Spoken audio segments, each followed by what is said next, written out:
The FBI just revealed their strongest lead in the Nancy Guthrie case. It's not DNA. It's not a fingerprint. It's a Bitcoin wallet. And what they found inside it could be what takes down whoever did this to an 84-year-old woman. Before I get into that, I need to tell you something. Since Nancy disappeared on February 1st, the question I see most in the comments is always the same. Was it the family?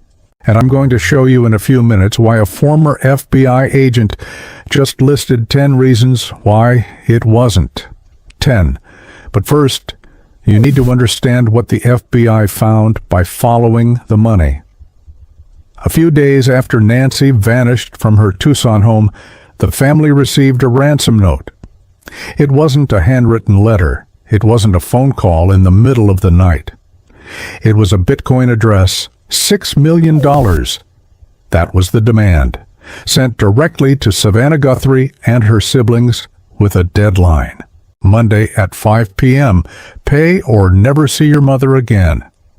The deadline passed. The family didn't pay. And then something happened that nobody expected. A second note appeared. This time it wasn't sent to the family. It was sent directly to TMZ. And the demand was different. 1 Bitcoin. About $70,000 in exchange for information about who kidnapped Nancy. This wasn't the kidnapper asking for ransom. This was someone offering to sell the kidnapper's name. Think about that for a second. Someone out there knows who did this, and they tried to make money off that information. But here's where the story changes completely. Because the FBI wasn't sitting around waiting. They've been tracking every single cent that moved in and out of that wallet since day one. And that's exactly what Ari Redbord explained on Nancy Grace's show. Redbord is the global head of policy at TRM Labs, one of the largest cryptocurrency tracing companies in the world. And what he said destroys the myth most people still believe. He said, and I quote, "Every transaction occurs on a public blockchain, particularly Bitcoin. Every transaction is traceable, trackable, and immutable. There's no erasing it." Now, most people hear Bitcoin and they think anonymous, untraceable. That's what the person who took Nancy probably thought too. But that's not how it works. Not anymore, and maybe not ever. Every Bitcoin address is a unique string of letters and numbers. When someone sends money to that address, the transaction is recorded on a public ledger that anyone can see, forever. The FBI doesn't need to hack anything. They don't need a warrant for the blockchain. They just need to look. And tools like the ones at TRM Labs do more than look. They map entire networks.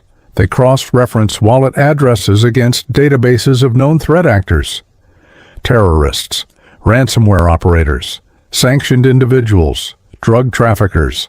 If whoever created that wallet has ever bought Bitcoin on an exchange, ever moved crypto through a service that requires identification, even once, the FBI probably already knows who they are. Or they're getting closer every single day. Here's the thing that most people miss about cryptocurrency investigations. You don't need to catch someone in the act. You just need them to make one mistake. One transaction that connects their anonymous wallet to their real identity. One cash out through an exchange that has their name on file. One transfer to a wallet that's already been flagged. That's all it takes. And in this case, whoever is behind that wallet already made at least one mistake. They moved money.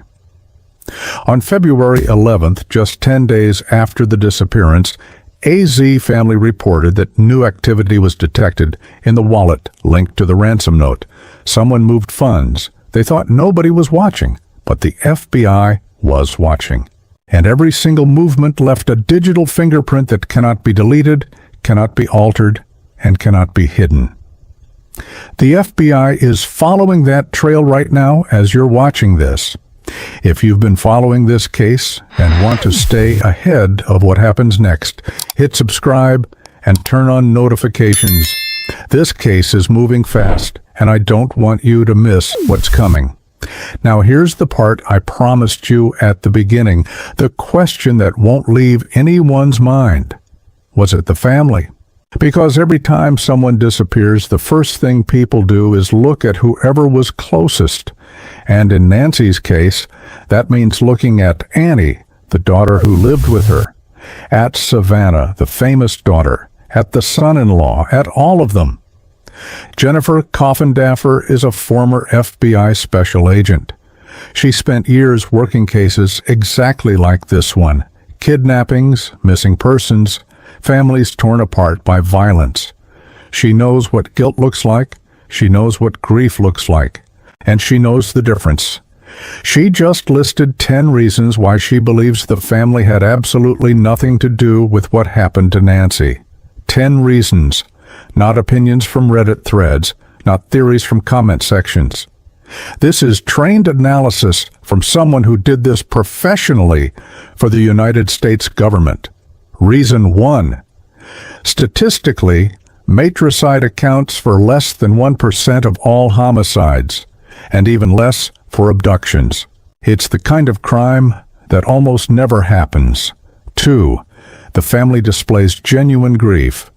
Coffindaffer said they're not acting. She analyzed their emotional responses and concluded the pain is real. 3. Nancy was 84 years old and in poor health. If someone in the family wanted to harm her, they wouldn't need to stage an elaborate kidnapping with ransom notes and a Bitcoin address. It makes no sense. 4. The financial motive is weak. Nancy's home is worth approximately $1 million. Split 3 ways, that's a little over $300,000 each. Nobody architects a crime this complex for $300,000. 5. The plan is far too elaborate for a family member. Ransom notes, Bitcoin, cameras disabled, a mask. A family member would use a much simpler method. 6. Annie and her husband were Nancy's daily caregivers. They had direct access to her every single day. If they wanted to do something, they didn't need to break into their own home. 7. Savannah didn't need the money. She's one of the highest paid anchors in American television, and Nancy appeared on the Today Show. She was an asset, not a burden. 8. The timing doesn't add up. The disappearance happened while Savannah was on Olympic coverage assignment. If she were planning something, why choose the moment when she's most visible and furthest from Tucson? 9. Law enforcement officially cleared the family. The FBI and the sheriff's office confirmed that no family member is a person of interest, and reason 10 is perhaps the most revealing. Security cameras show that someone made 3 reconnaissance visits to Nancy's home in January. 3 times. Someone who grew up in that house doesn't need to scout the property. That's the behavior of an outsider. So if it wasn't the family, who was it? That's what makes this case so disturbing. Because the clues don't point to a stranger who picked a random house. They point to someone who knew the property. Someone who knew where the cameras were positioned, who knew how to disable the Wi-Fi network that connected them, who knew that Nancy would be alone that particular night, who knew the layout of the house well enough to get in and get out without triggering a single alarm. And here's the part that keeps me up at night. Neighbor Aldine Meister told investigators she saw a strange man walking through the neighborhood about 2 weeks before the disappearance. She described him carefully. She said he just didn't fit. He wasn't a jogger. He wasn't walking a dog. He was just there, moving through the area like he was studying it. And when she was asked how many people she thought were involved, she didn't say one. She said 2 or 3, multiple kidnappers, coordinated, prepared. A doorbell camera captured the suspect that night, masked, wearing dark clothing, carrying a full backpack. Was the backpack full when he arrived, carrying tools for the job? Or was it full when he left, carrying something he took from inside the house? Nobody knows yet. But the FBI knows one thing. Whoever created that Bitcoin wallet made a mistake, because every transaction is traceable, every cent is visible, and the walls are closing in. The question that stays with me is this: if the FBI can track every movement in that wallet, if they know someone moved money 10 days after the kidnapping, if they have tools that cross-reference addresses with known criminals worldwide, why haven't they arrested anyone yet? What exactly are they waiting for? If this case matters to you as much as it matters to me, tell me in the comments.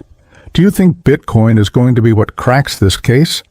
Or is there something the FBI still isn't telling us? And if you haven't seen the video about the night Nancy disappeared, it's right here. There are details in there that change everything.